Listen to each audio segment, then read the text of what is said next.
Madison Cawthorn appears to be in a little bit more trouble than really any other incumbent Republican seeking re-election for the House of Representatives.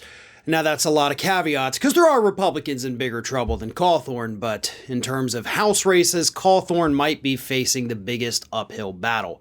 Not only did a judge this week revive the challenge to Cawthorn's ability to even be on the ballot, but he also skipped a debate on Monday night where the other candidates on stage, 7 of them actually, didn't hesitate to call out Cawthorn's behavior. And according to a new profile by the Daily Beast, a lot of the voters in Cawthorn's district, the 11th district of North Carolina, are just plain sick of him, tired of his antics, and ready to see somebody else take his place. Let me read a couple of quotes from some of the people the Daily Beast talked to. At first, I thought it was the liberal media ganging up on him. Now, I'm thinking he's not cut out for it. Pretty strong. Here's another one. This is from Richard Bennett of Brevard. He says he's a little disappointed in Cawthorn. He seems to have come unscrewed. He seems to have come unscrewed because, yeah, before he ran for office, the dude was known as a straight shooter, really normal guy, right? No, he didn't come unscrewed. What happened is that people actually finally started paying attention. During his campaign, of course, in 2020, Madison Cawthorn not only lied about being accepted to the Naval Academy, which he was not, he also lied about the very accident that left him paralyzed. I mean, these are verifiable things. Like, it's not like you have to do a lot of digging in order to get to the truth about these things. And he just flat out lied about these things. And then, of course, you have his behavior. You have the recent admission that, yeah, there's these big cocaine-fueled sex orgies with Republicans. So maybe that's a thing, maybe not. But that, of course, left a sour taste in the mouths of most conservatives in the establishment and in D.C., and some of them, including Tom Tillis, the sitting Republican senator in North Carolina, came out and actually endorsed one of Cawthorn's many opponents. So here's the thing. The voters are getting sick of him. Republicans in D.C. are sick of him. Scandal after scandal, problem after problem, idiotic statement after idiotic statement. So is Cawthorn finished? Probably not. As I mentioned, 7 other Republicans are primarying this guy.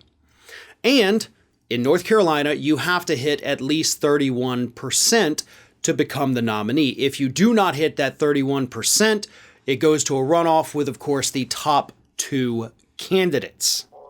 Cawthorn is likely, 99% likely, to be one of those top 2 candidates because, of course, all of the people who do not like him are going to end up voting for one of these other people. But because there are so many, that is going to dilute the vote. But that would then force Cawthorn into a runoff with one of these primary opponents, and that could be big problems for him. And of course, all of this is assuming that Cawthorn even survives the legal challenge and is even allowed to be on the ballot, because if that doesn't happen, all of this is pointless. Nothing I'm saying right now matters because Cawthorn won't even be able to run for office ever again. But here's another thing, and I think this is fairly important too. Even if Cawthorn doesn't win, it's not like we're going to get a Mitt Romney type Republican in there who's not crazy, just conservative.